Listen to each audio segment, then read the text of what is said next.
water here. Oh shit, I'm out of water. Welcome to Red Salad Review. We are here today with me and just Uncle Saxon. Greg has perished. No, he didn't. He was in a bad scooter accident. Ran I'm into sorry. a snowblower. Right into it. Oh man, sorry, Greg. Rest in peace. What's up, Saxon? Same old shit. Today? Got another show this weekend. Melissa's doing Tech Nine. Whoever that is. I don't know who that is. Sounds familiar. I know I've But seen the name. we had a huge meeting with the biggest production company in the city, and it's very positive. Very, very positive. Well, Went and sounds looked good. at some mortgage options. Going to go buy a house in a couple of months here. Oh wow. Sell this shithole. Her and her kid's going to move to Minneapolis, and we're going to build our empire, man. Wow. Moving on up. Lighting Lady Design. Check us out on Facebook for all your convention and concert lighting needs. Or mitzvahs. The best. Bar mitzvahs, fuck it. Weddings, yeah, definitely. Very cool. Well, I'm glad things are looking up. Mm-hmm. Very good. Haven't had a fucking drop of alcohol in 10 days. Holy shit. You seem like you're in a pretty good mood. Be in a better mood if I had a fucking glass of Absolute about this fucking big, but whatever. Well, Is don't what think it- about it. Uh, Don't think about it. Maybe my wife, she doesn't really drink that much. Well, she did. Like when we first started dating, she was really, drinking. She drank and she smoked. And she gave both. Well, she gave the smoking up. She kind of gave the drinking up because we had a kid, so she kind of had to. So now when she drinks, she's just like, she has one, and she's done, basically. So I know what you're going through. no, you If you need to talk to anybody, just give me a call. fucking below me. You'll get through this, I swear. All right. So what else is going on? All right. Well, some Saxon news. A couple of days ago, Biff Byford went for a emergency bypass surgery, and he was sent home today. So I guess everything's looking good. Yep. He's got a lion's heart. I see what you did there. See what you did. It's his destiny. Yeah. I'm hoping he comes on the show because he's got some time now. Because we've been waiting. We've been waiting for him to actually come on the show. I do have been talking to the manager, so she was just been waiting for him to come off a tour. So now he's off a tour and he'll be home, Off a tour. Yeah. lounging around, and hopefully we'll get him on, and that'll be cool. Fucking cool as hell. It would be. You've met him in person, though, right? Before? Yeah, few times. And he even knows who Uncle Saxon is. So Really? Wow. At least he claimed to. Well, he probably has an Uncle Saxon, maybe. Wow. He's got an Uncle Mervis. You think you're the only Uncle Saxon on Earth? Yeah. You probably Fucking are. right I am. Why would anybody else be called Uncle Saxon? He's the original.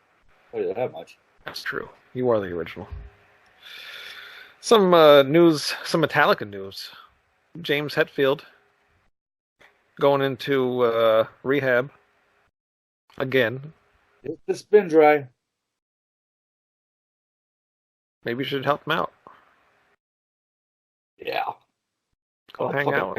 I'll sneak him in a little something and Betty Ford. It's a shame though. It's like he goes through all this. It's hard. Like where he's involved with, obviously music, and he's around everybody, and everybody's drinking, and God knows what the hell else they're doing backstage. And I couldn't even imagine living that life, being recovering from addictions. Right. Yeah. It's got to be like impossible. Well, You he's know, done it before. He can do it again. he has. So hopefully he comes out of this and does it right. It's funny because a couple months ago, people were putting pictures up on online of how he looks now from God, not that long ago, maybe 5 years ago, and the difference in his face is like night and day. Yeah. Like he looks like 20 years older than what he was Yep. in such a quick span of time. It's insane. So kind of knew something's going on, you know. Shame. And talking about Metallica, next week, I think it's next week or a week after, we have Patrick Scott on the show. Very dear, close friend of Lars Ulrich and Dave Mustaine. Yep. And a fun storyteller. Hey, it was wanted to have him on again, you know. Yeah, totally. Still trying to get him and Greg to do a show together. I think that'll be cool. Yeah, new wave of British heavy metal show. Yeah. Need to get some new shows on here. Well, those two dudes know all about that. Yes, they do. It'll be cool if they ever get that done. Some funny news. I mean, it's not funny. I mean, because the girl, that 16-year-old girl that from Sweden, the environmentalist. I don't know if anybody's really seen this girl. I'm sure everybody has on it, really, because she's been all over the news. Giving that speech to the United Nations where she scolded the world leaders for their betrayal of young people. You know, through the alleged failure to tackle climate change. Do you believe in climate change, by the way? Fuck, of course. How can you not? Do I believe 99% of the world's scientists? Yeah, I think so. Do I believe one orange fucking piece of shit? No, I don't believe him. Why not? Well, because he's lied and been wrong about every other fucking thing in his life. Yeah, but so does everybody else. I don't know. Yeah. I'm in between believing about climate change. I mean, I What's could it gonna see. take? You know, it's your fucking kid that has to live in this shit. I know, and that's what really it pisses me off. You know, but my kids also got to live with all these other assholes that live on Earth too. So Yeah. Hey, believe me, I think overpopulation is the world's biggest problem. Yeah. Well, I never had kids. I don't want no fucking little brats breathing my air. You have a kid. I got a stepdaughter. Oh, so that don't count. Yeah, she was already around. I had nothing to do with it. That's right. All right. So you have no kids. Nope. And I'm still an uncle. Go figure. Yeah. But I don't know. I mean, you gotta look at the other countries. I mean, especially China. Look how bad they are with all their fucking, just all the emissions and shit they put out over there. It's disgusting over there. Yep. So, it's not just us. It's the whole world has to come together. If the climate change thing is real, the whole entire Earth has to come together to an agreement to change things. And they did. It was called the Paris Accord, and the first thing fucking orange douchebag did was fucking pull us out of it. Really? We're the only country. Us and Nigeria are the only. Nigeria? No. Yeah, one other country. They're the only ones that fucking aren't in that. Every other country in the world is. Really? Yeah. Well, I didn't know that. And why do you do it? Because, this is political. Fucking just. Well, probably because we didn't make enough money. Well, anyway, after the girl made the speech, who the hell did this now? Because we kind of got off subject here. Oh, soon afterwards, the speech was, on television and everything. She became a death metal internet phenomenon via John Mollusk, the drummer from New York thrash metal band. I can't even pronounce this one. Swaka. But he took her speech and put it to death metal music. He sang over it, did her speech and sang her speech in death metal style. And apparently, it went up. It went viral on YouTube. Got 4 million views,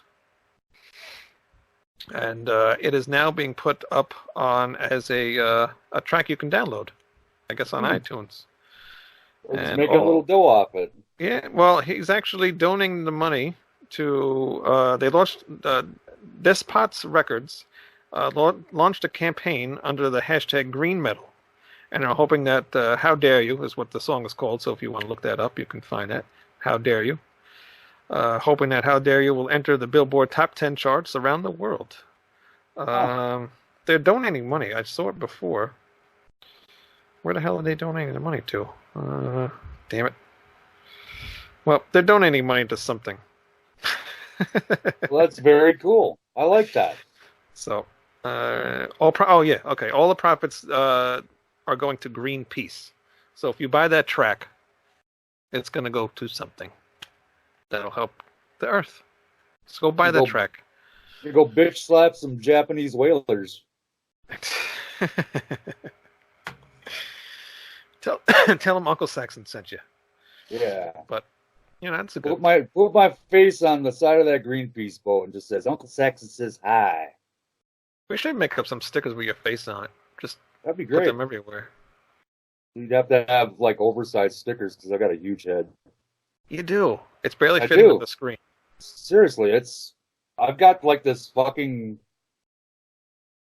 phantasm sized head, you know? Yeah. Do you have I, to cut the shirts a little bigger for the holes, so you can get your head through the shirt? no, No. no. All my shirts are very stretchy. See, I do because see my shirts are all fucking stretched out. That's actually from my son pulling down on it. Uh, Kid drives me nuts. And he pulls my chest hair. That hurts. well, there's always duct tape in the back of Melissa's truck. Still there. Yeah.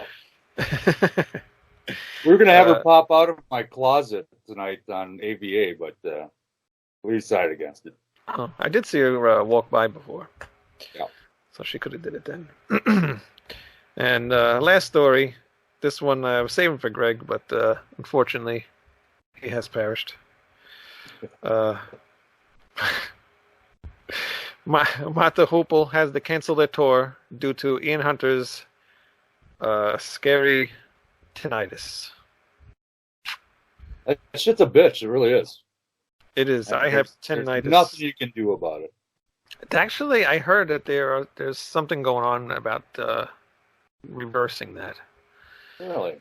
Yeah, which would be good. I have it like a slight bit of tinnitus. I have the humming thing. I have that. It's very annoying.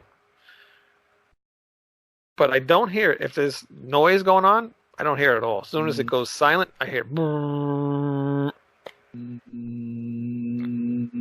Exactly.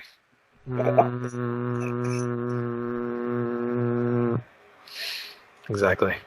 Yeah, I couldn't deal with that. That would suck ass. Yeah. Yeah, luckily it bothers me only certain times. It doesn't do it all the time. Like I said, usually I'm good as long as there's noise. So do you call your tinnitus herpes? No, why would I call it that? Well, if you're good, it'll heal.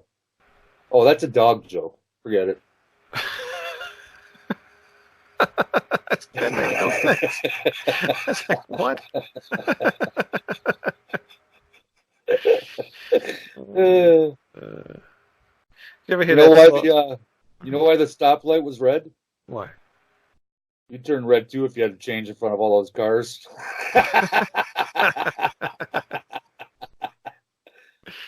That wasn't funny at all. No. Not really. It It was. So do you have any Uncle Saxon stories for tonight? Oh, shit. Putting me on the spot here. Sure, why not? The year was 1990. I want to say one. You always jump the gun. I got to do your intro first. I'm sorry, go for it. All right, go ahead. The year was 1991. I went on a cruise down to the Caribbean. We stopped in Cancun and Cozumel, and then back to Key West. And I already told you the part about when I met Tio Mance. That was a previous Uncle Saxon story.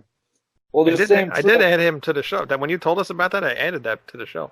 Did you Oh, see did that? you? Yeah, I did. Cool. Hmm. I found a video of him on YouTube. Actually, the one you That's told me to look up. awesome, dude. Awesome, dude. Yeah. Anyways, before I met him in Key West, we stopped in Cancun and Cozumel. And when we got to Cozumel, we got off the ship and walked down the jetway. And at the end of the jetway, there was a dude um, trying to hook you up with timeshare shit. And they're like, "You come see this timeshare, we'll give you a Jeep for the day." And me and my buddy Joe are like, "All right, let's do that." So we got in the van with a bunch of other people, and when we got to the actual timeshare, I just looked at the driver. I said, "You know, this is an absolute no, right?" And he goes, "Yeah, come on, let's just go back." And we just went back. I didn't have to do the timeshare thing at all, and he gave us the Jeep. So we went. Cozumel's an island, and we went around the entire circumference of the island, and there was little bars, little tiki hut bars on the beach, like every couple miles, and they didn't have electricity or nothing. It was on the beach. So we'd stop and have a fucking cocktail. By the time we got back into whatever the San Juan or whatever the little town is on Cozumel, I was driving in the ditches and fucking in and out. Fucking, I was a waste. Then we went to a place called Carlos and Charlie's, which is your typical tourist party bar, and we were doing the cha cha cha cha, the fucking tequila line dance, and we were having games where it was all tequila related. And anyways, long story short, um, I remember I had like $150 in pesos, and the next day I didn't have anything. So I think I gave the taxi driver $150 worth of pesos to take me about 6 blocks back to the ship. What I do know for sure is that Joe found me buck naked 2 floors away with a Subway sandwich in my hand. To this day, I have no idea where my clothes went. They're just gone. They disappeared.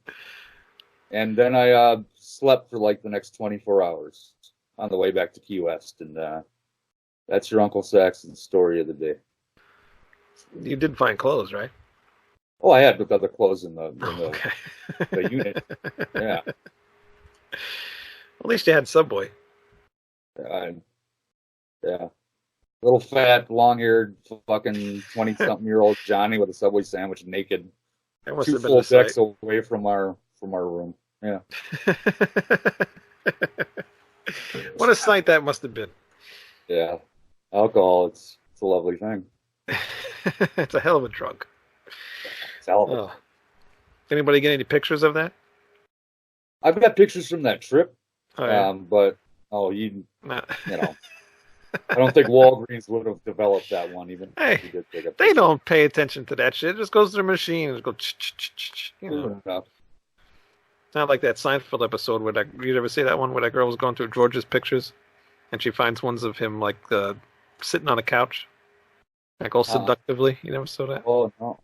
Yeah. I saw the nip slip one though. That was a good one. Oh yeah, that was a good one. Good show. One of my favorite shows. All right, well, what the hell are we? What's going on in this episode? Who are we interviewing? Patrick Scott, right? No. Is that going to Sure, be this why not? show? Yeah, let's do it this episode. That was an hour-long bit, so I don't know if you want to. Whatever. No, it's going to be part one. Part one of Patrick Scott. All right, sweet. Yeah, enjoy Patrick Scott. He knows Lars very well. Basically, he started Metallica.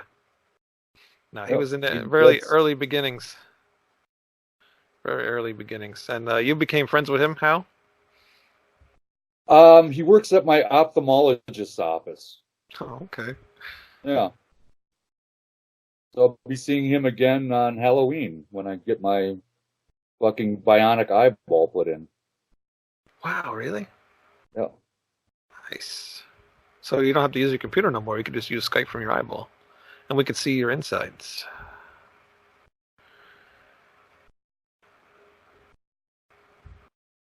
You get to see what you're made of.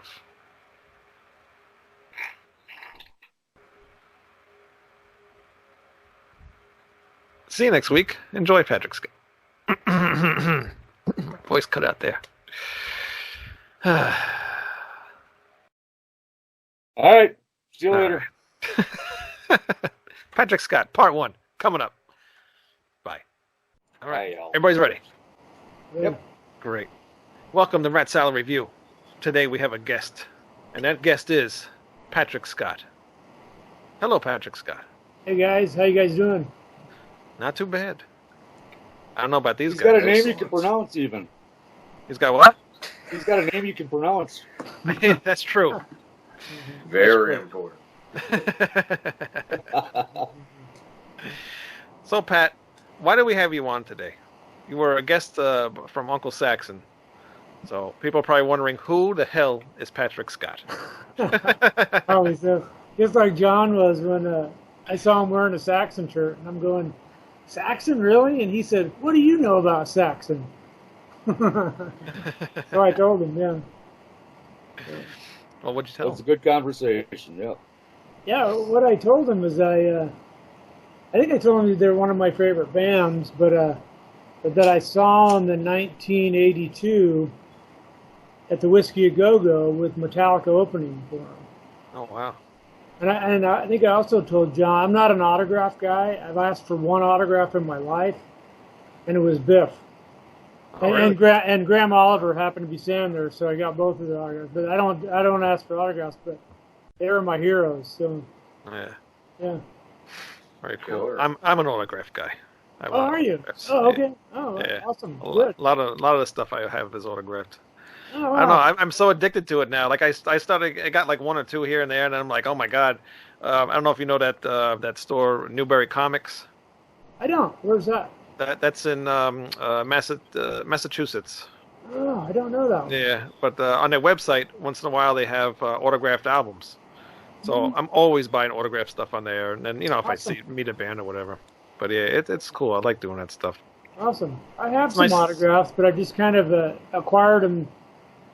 People like Bob Dylan. A friend of mine said, "Hey," and I met Bob Dylan, but somebody just said, "Here's his autograph," and I still have that stuff like that. But Yeah. but Yeah, well, that's a good one. yeah, Hold on to that one. yeah, it's a good one. Yeah, yeah. Your collection looks kind of skimpy back there. Yeah, that's only a few, That's right. just a couple. All right, so let's see. You were I guess you sent me a thing earlier and about you being, I guess, friends with Lars Ulrich, like Yeah, back that's in right. the early beginnings of Metallica. How did that start?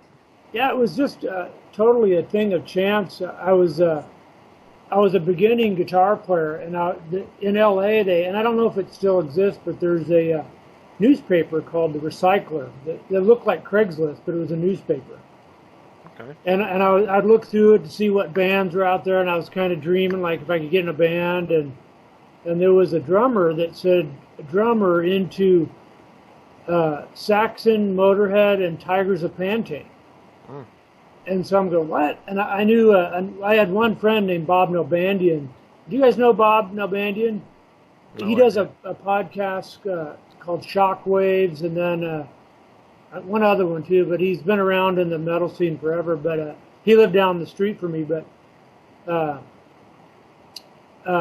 so I didn't know anybody that liked the new wave of British heavy metal stuff, and I grew up in Huntington Beach, and he was the only person I knew, so I answered this ad, and this guy with an accent answered the phone, and the first thing he asked me is, hey, do you have the Lead Weight compilation, which is the famous neat cassette compilation. Yeah. And I did, and then he asked me if I had the first Raven single, which I did, and then he asked me what kind of Motorhead stuff I had. And then, we talked about more new wave of British heavy metal stuff, and so he invited me down, and he lived in Newport with his parents, and I lived in Huntington. And so I didn't have a car then. I got in my dad's car, and I drove down to Newport, and it happened to be Lars. There was no Metallica yet, though. Oh, really? Yeah, he was a kind of a beginning drummer, but he had this amazing record collection, which Wow. is really the reason I went. But he had stuff that you couldn't get back then in the States. All right. just I don't know, like the hollow ground stuff, and I can't even think of any of the stuff. There's so much stuff.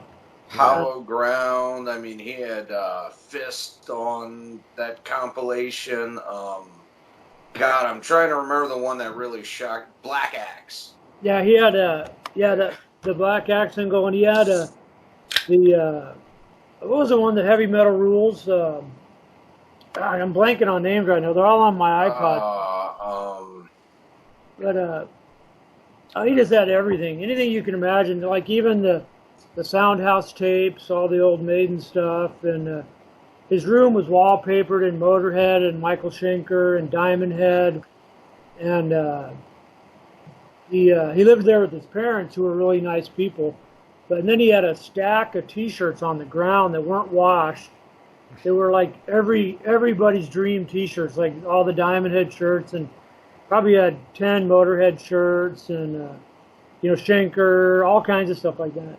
Wow. And so we just kind of stayed friends through that. And he told me he was trying to form a band, and then he told me he had met this singer, this guitar player named James, who was a singer, and then a guy named Lloyd Grant, who was you guys probably know who he is, but he was he played on the very first Hit the Lights recordings, and Lars would come over to the house I lived in with my parents and watch tennis, because he loved tennis, and we had cable TV then, and hardly anybody had cable TV, and he'd come over, and I'd usually go to bed, and my parents would be in bed, and I'd say, yeah, lock up when you leave, and he would never lock up, but he would watch tennis till all hours of the night.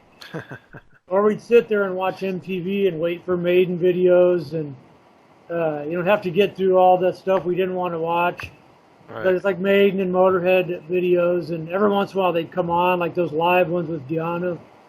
And I don't know, from there, the band got together.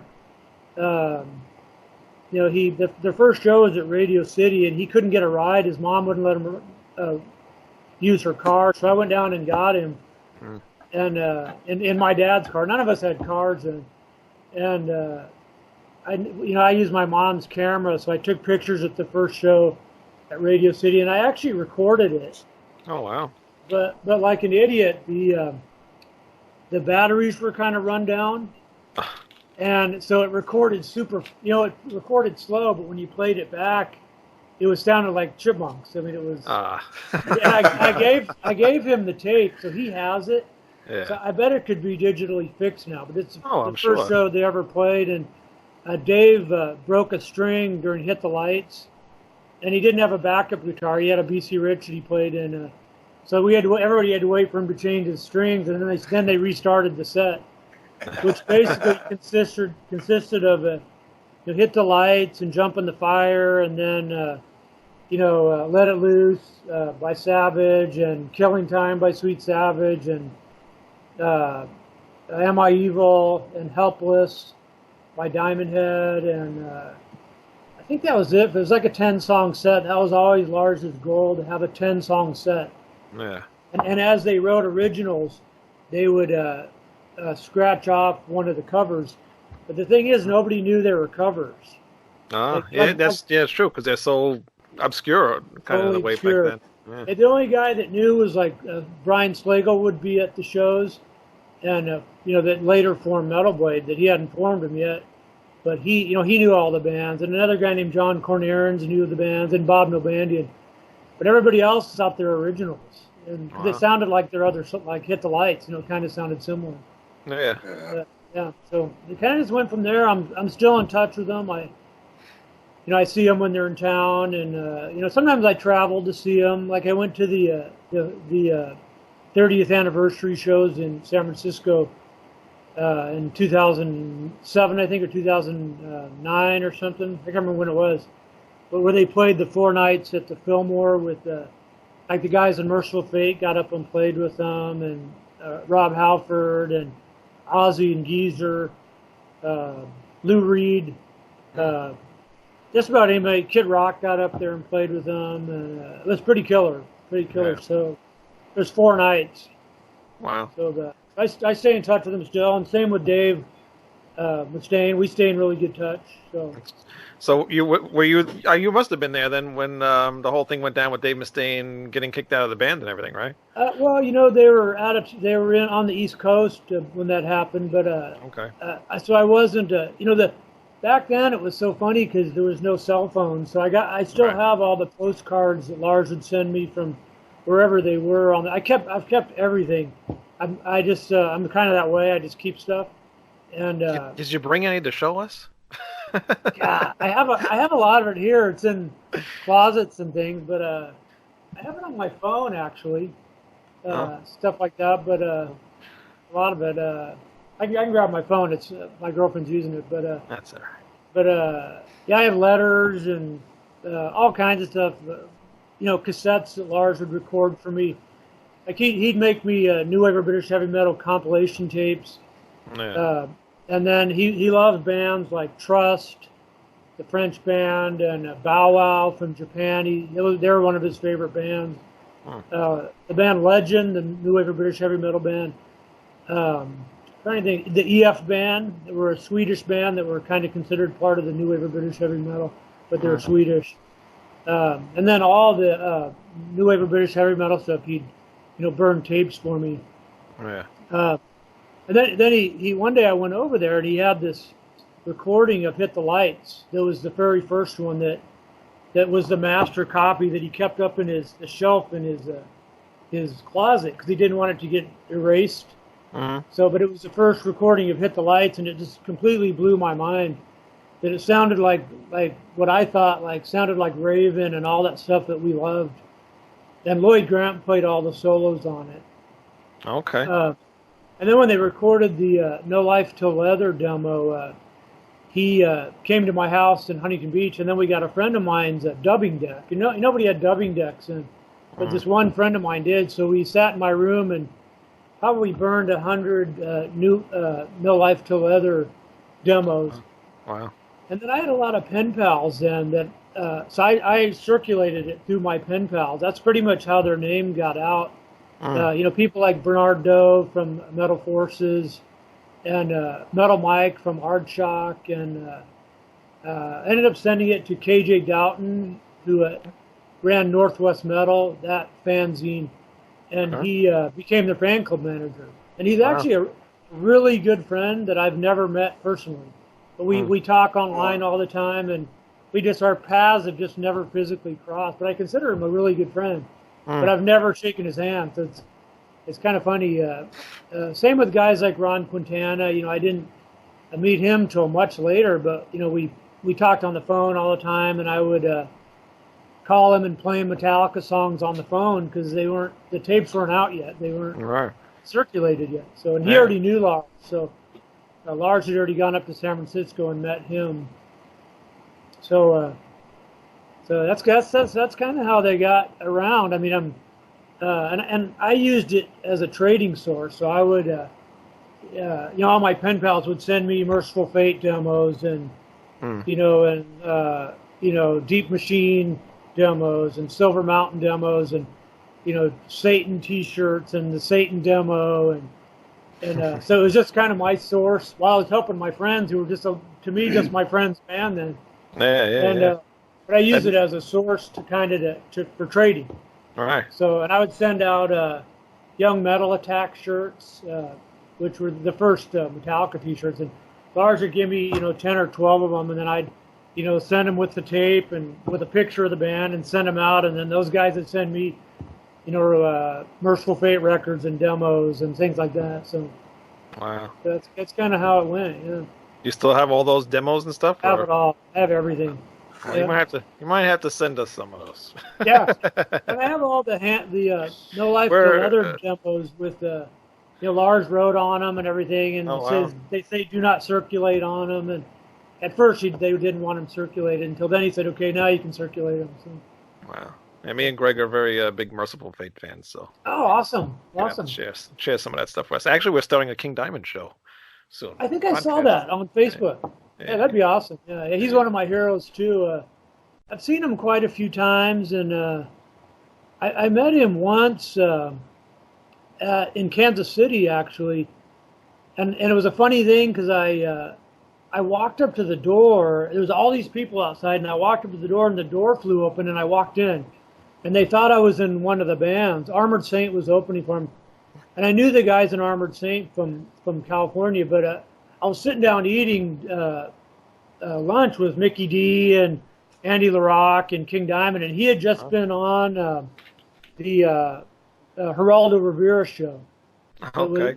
It was covering Satanism, Yeah, and he was pissed off because he knew he was going to get edited, right. and he did. He got radically edited, but he was a really nice guy, really smart guy, and I ended up seeing the Geraldo Rivera episode a little bit later, and it just made him look like he was this evil guy.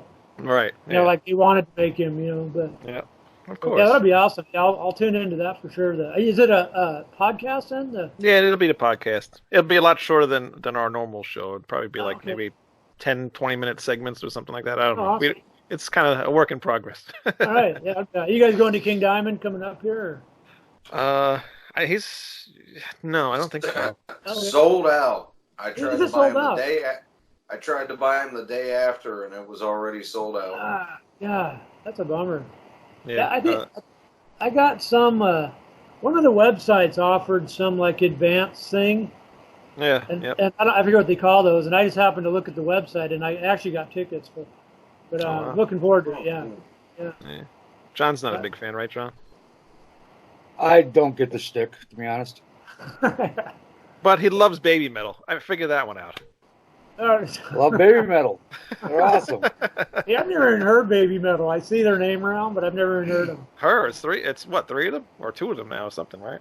That's 3 of them still. Are they Japanese?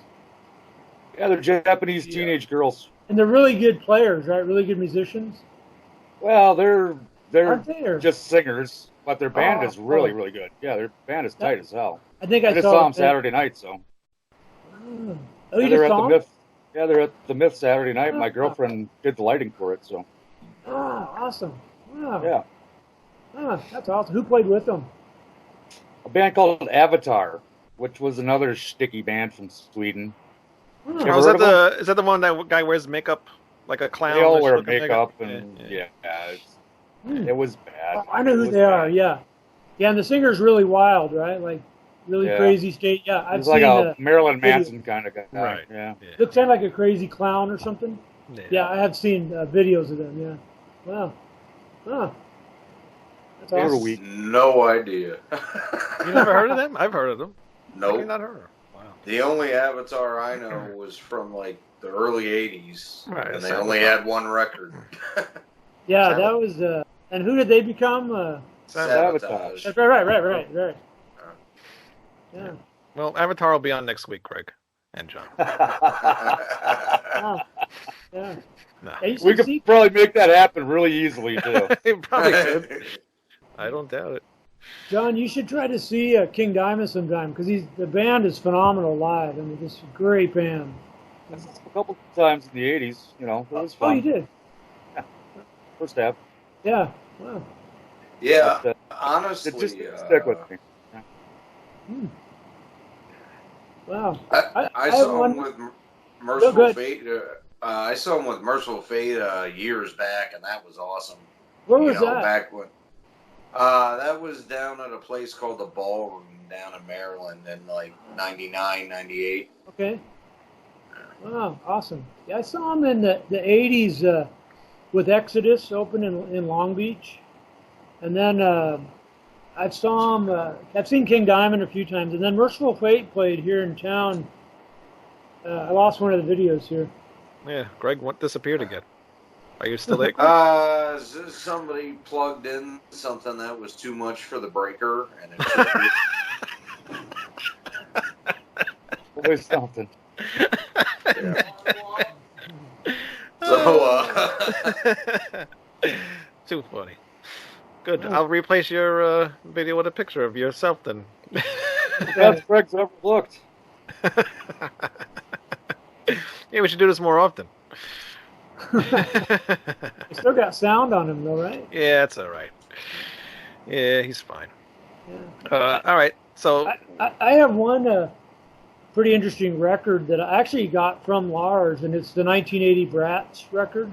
yeah, yep. Which is the Oh, yeah. pre-Merciful Fate, yeah. And it's a mint copy, but he gave it to me because Ron Quintana, I think one of you asked me about this, that I think you did, Wayne, yeah, he asked me to write a article on the LA heavy metal scene. Mm-hmm. And I was not a writer at all, but Bob Nalbandian and I decided we would do that. And he wrote about a couple bands, and then I wrote about Metallica, but they didn't exist yet. And I wrote it with Lars in his bedroom in his parents' house, in their apartment, and we were just laughing the whole time because there was no band yet, but we were saying things like potential to become U.S. metal gods, and we were just cracking up. And then he didn't want anybody to know that he sat there and wrote it with me because it would have looked kind of bad.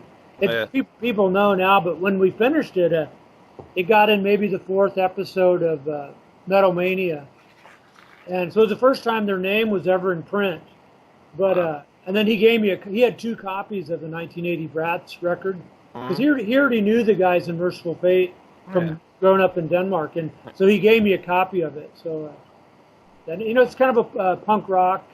It's not metal at all, but it's got Hank Sherman and Michael Denner on it, and then the other members are non-Merciful Fate people. But it's kind of cool to have, though.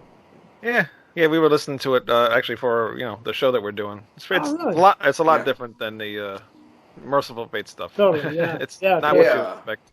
Yeah, not at all. I like it though. It's a good record. Yeah, I like it. I've listened to a fair amount in my life. Yeah.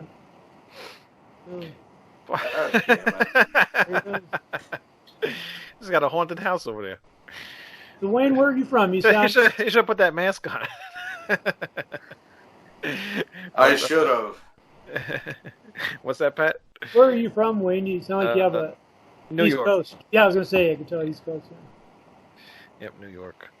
Did you see a lot of shows there? Or?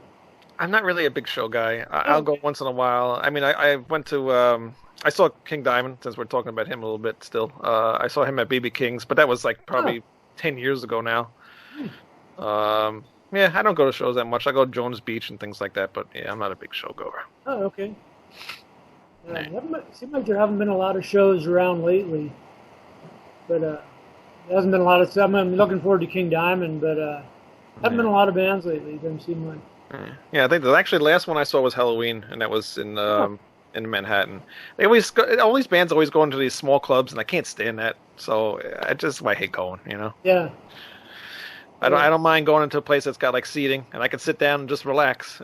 Yeah. But that's right. those are very hard to come by around here. Yeah, that's right. Yeah, the Myth, it seemed like they always kind of oversell too. It's so crowded. Right. Yeah. Yep.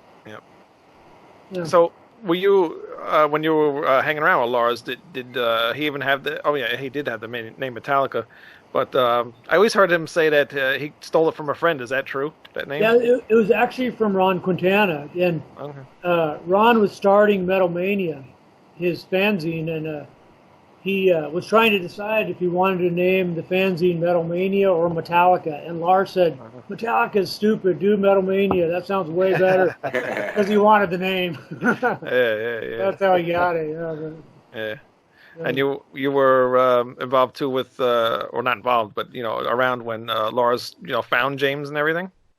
Yeah, and I didn't know James real well, but I'd see him at shows like at Radio City and the Woodstock, which were in Orange County, and they shared a wall. They were right next to each other. But I mean, we'd go to see bands. I've never been into Motley Crue, but I did see them in a little tiny bar because I wanted to see what they're about, and bands like when Jakey Lee was in Rat, I went to see that, and when Yngwie was in Steeler, and even Steeler before Yngwie. So we went to a lot of those shows, and James was at most of them. Yeah. So I kind of knew him, but not. He was pretty quiet.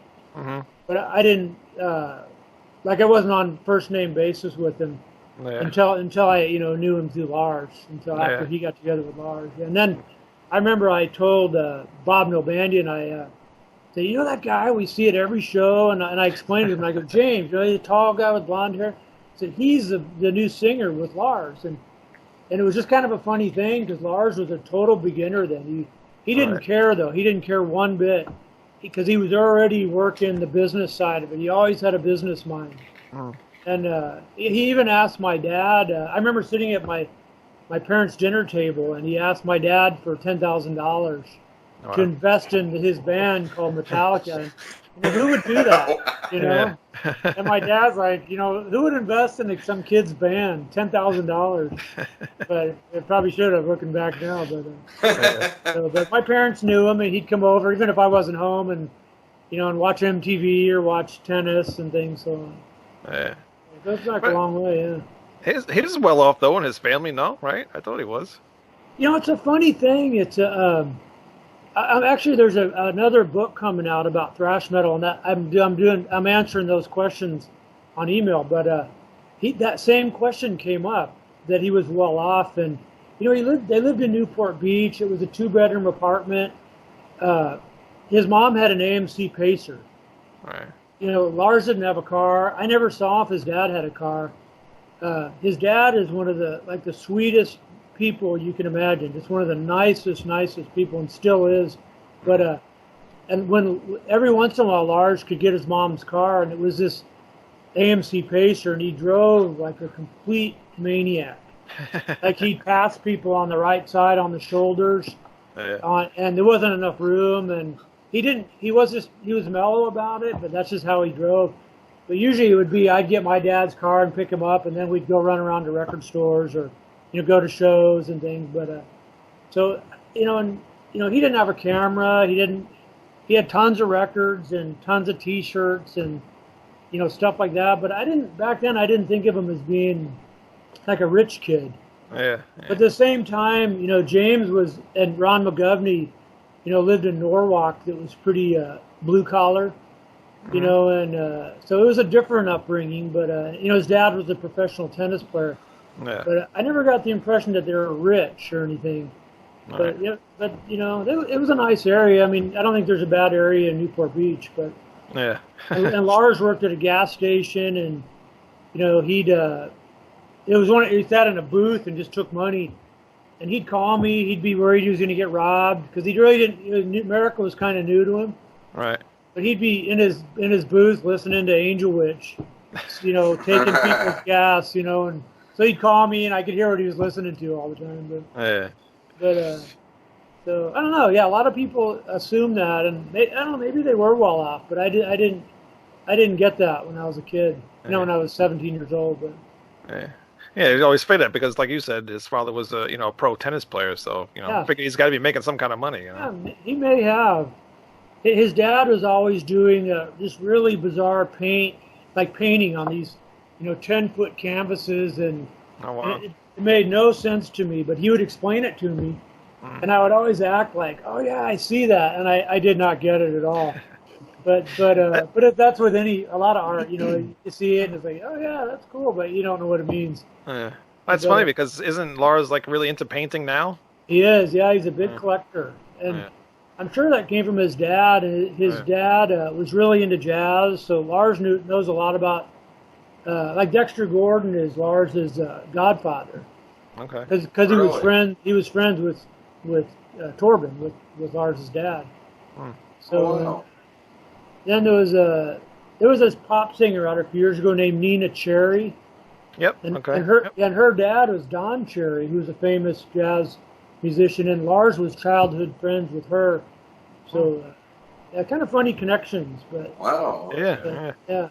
So, and then his mom was very nice, and she'd come in the room and start yelling at him to clean up his room or something, but it was all in Danish, so I didn't really know what they're saying, and he'd bark back at her, but that's just the way they were. But so I actually drove her to when Metallica did the Kill 'Em All for One tour with Raven. Lars called me and said, "Hey, can you pick up my mom?" And so me and my buddies went down and picked her up and drove her to the show, and so just so she could see his Metallica play with Raven. Oh, cool. Yeah, which was unbelievable. That was an unbelievable show. I guess his parents were into the Metallica stuff. They took him to shows like Led Zeppelin and Black Sabbath, but I didn't ever talk to him about that, but his dad's like a really good critic of Metallica. He's really like brutally honest. Yeah. About like he'll tell Lars, no good. He'll be really honest about it. And his mom, I think she was just there to support him. Right. But I don't really know what music she liked. I don't have any idea. But she she was cool and not out of place there. That was at the country club in Reseda. Yeah. Well, I mean, I would love Pat to do something about the new wave of British heavy metal with you sometime. That'd be awesome. Yeah, that's kind of my real love. That's my. Me too. Yeah. Oh, good. Yeah. Yeah. John had told me about that. He had a friend in the new wave of British heavy metal, and he lived down the street. And I'm going, what? And so I couldn't wait to meet you. That's cool. Oh, so you live like where? Yeah, Not too far. What's that? Yeah, we should definitely get together sometime. Yeah, that'd be awesome. Yeah. That's I still was my. Actually, I was just making a playlist of all the Friday Rock Show recordings I have. Really? I have some of those on my iPod, yeah. I've got Shiva, Fastway, couple Motorheads, Angel Witch, Diamond Head. Well, I've got like 4 Diamond Head ones because I swear they were on there like every year. But yeah, right, yeah, they were, yeah. That's awesome, yeah. Yeah, I have a lot of the BBC demos too of like Titan bands like that, and cool. Yeah, so can't think of them. I have them over here, but I can't think of all of them. But, maybe you two should start a podcast together. Oh. Yeah, actually, we could start off with that Raven single. Johnny actually gave me that for Christmas a year or so ago. Is that right? The Don't Need Your Money one? Yeah, I'll grab it. Yeah, Wiped Out is one of the best, one of the greatest new wave British heavy metal songs, I think. But, and Extermination Day is one of my favorites too. Yeah. Why does lights go out again? My lights aren't going to go out. Oh, there it is, yeah. Yep. Neat awesome. Records. That'd be awesome. Yeah. Yeah, I'm a good friend. We ever into Legend? Yeah. They're from the Jersey Islands, which is off the coast of France, but it's a British part of England. But they're one of my favorite bands, and they were one of Lars's favorite bands. But their guitar player contacted me on Facebook, and he said, "I know we influenced Metallica, but I have no proof." But he said, "I have no proof, but I know we had to have influenced them." And I have a tape, I think it's right over here, that Lars made for me that has his handwriting on it. That he recorded the first Legend album for me. So it just totally made that guy's day that they influenced Metallica. Yeah, and it's funny how Lars worshipped those guys, and now those guys are so like overjoyed that they influenced Metallica. So it's kind of fun the way it happened. Yeah, you know what's funny is, well, I'm younger than all you guys, so I got into it a little bit later, but my dad was big time into new wave British heavy metal as well. Really?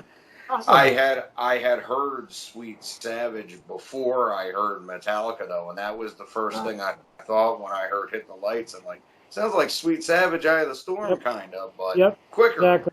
Yeah. That's what when I heard it, I remember thinking, this sounds like all the stuff we listened to when he played it for me, and it was just on a little 4-track recorder. But I remember Lloyd had a Montgomery Ward's amp about a foot tall that had one tube in it, and that's what he recorded it on. And it sounds like a Marshall Stack, and he wanted to use his Strat, and the guys at Metallica said, no, we don't want the Strat, the Flying V, and he had a black Gibson Flying V. They started calling him Black Shanker. He's Lloyd's a Jamaican guy, and it was a term of endearment, like it was a compliment because they loved Shanker, but they loved his guitar playing too. And then the amp they had an amp with reverb on it, and they banged it against the ground to make it explode, to do the explosion at the end of the song. So that's how they did that explosion on the end. It hit the lights on Metal Massacre and on the demos and things. Well, now I'm gonna have to edit. I'm gonna have to edit that in the show now. Thanks. Not a problem. Yeah, funny, yeah. Good thing I left it recording. Yeah, Lloyd actually he's talked about remarketing that amp, having it rebuilt to look he still has the amp, and as the amp that he recorded Hit the Lights on, but he didn't know if there'd be a market for it or not, and so start selling it as a practice amp, because it was an amazing guitar amp, but it literally was about a foot tall. Wow. But yeah. That's wild. Yeah. So I don't want So to. we got some good Mega Dave news today, apparently. What's that? Well, his treatment's going phenomenally, and he just got done with his last chemo. And he's on a program which is supposed to be real successful. Yeah, he's real optimistic about it. Yeah. When was the last time you talked to him? It's funny. He told me about a month before it was released, so I had to keep it. I didn't say a word to anybody, but we were in pretty good contact. And over the last few weeks, I text him, just say, hey, I'm thinking about you. Not asking him anything, because he doesn't really talk a lot about it when we do talk. But he says it's all going well. He's a few years ago, in 2013, my mom passed away, and I had told him about it, and I was with my mom in hospice for 2 weeks. I didn't leave my mom, and they were on tour. Yeah, it was the hardest thing I've been through in my life. But the guy that contacted me every single day was Dave Mustaine. Wow. And I mean, he's such a busy guy, but he did not miss a day of contacting me.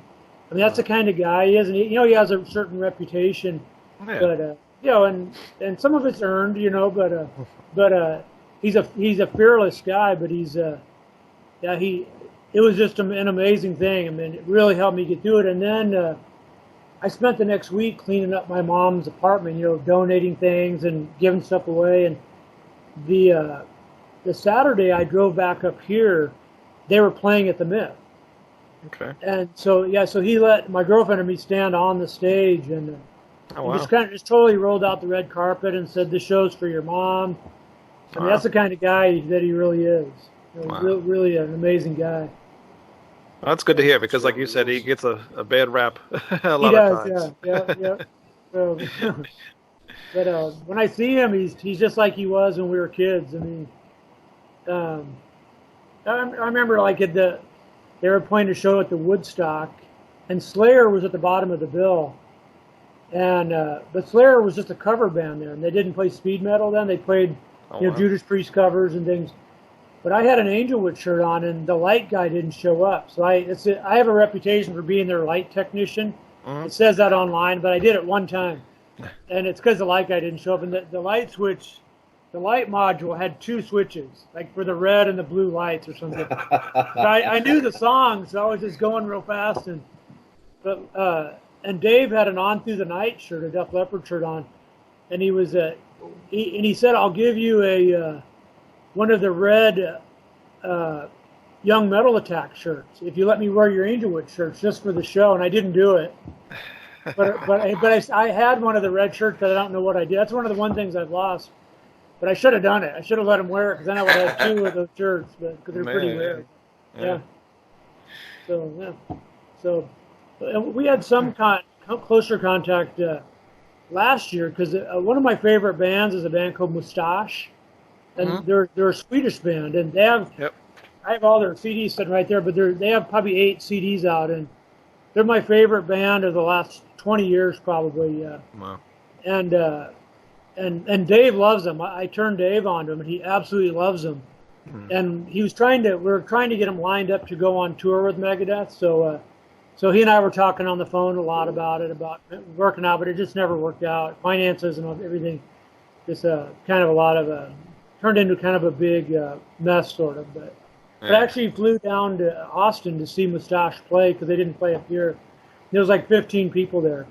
Really? It was the same way in LA. There was 15 people. Toronto, there was like 20 people. And so but, great band. You guys should check them out. Yeah. No, I've definitely heard of them.